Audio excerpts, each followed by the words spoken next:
Yo mga idol, kumusta? Mandarigma Sports TV nga pala.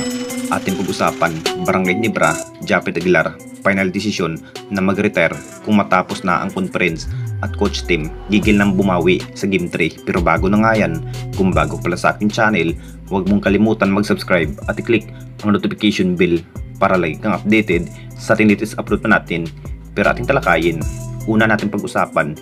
So pagkamat nagsasalita na ang nasabing big man na si Japet tungkol nga sa kanyang posisyon sa kupunan ng Barangay Nibra dahil balak pa nga si Japet Aguilar na mag-retire sa kanyang kupunan. Alam naman nating lahat mga idol sa kanyang big role bilang forward. Masasabing may lakas pa rin si Japet bilang forward ng Barangay Nibra. At ayon pa rin sa mga source, interesado na nga si Japet Aguilar na magre-retiro kung matapos na ang Philippine Cup.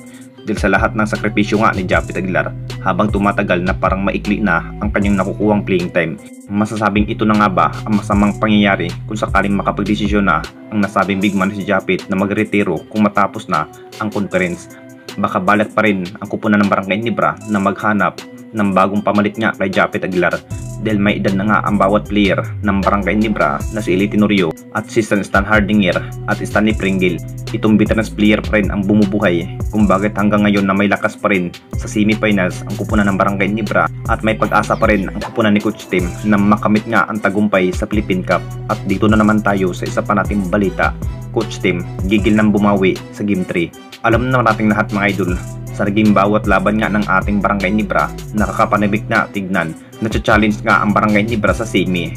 Nagiging tabla nga ang laban sa pamamagitan nga sa mag-aagaw sa tagumpay ng Barangay Nibra at Meralco. Mas pinatunayan pa rin ni Coach Tim mga idol, nagigil na nga itong bumawi kapag maghaharap na ang Meralco sa Miraculous. Dahil napakasolidong line-up pa rin ang kupunan ng Meralco kahit walang Aaron Black Jr. at ganun rin ang kupunan ng Barangay Nibra, no Jimmy Malonzo at Jeremiah Gray. Masasabing matches lang ang laban at walang dayaan.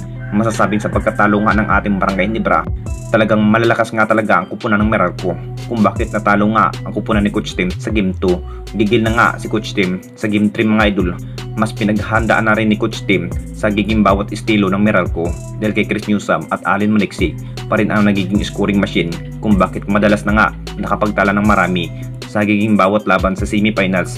Ibinuhos na rin ni Coach Tim ang kanyang plano kung paano pa nga ba madidipinsahan si Allen Monixie at Chris Newsome. Ito pa rin ang dahilan kung bakit ginawang defense nga si Sydney Onubiri dahil may saktong pangangatawan si Sydney Onubiri mga idol bilang defense sa bawat estilo nga ng player ng Meralco. Anong masasabi ninyo mga idol tungkol sa ating video?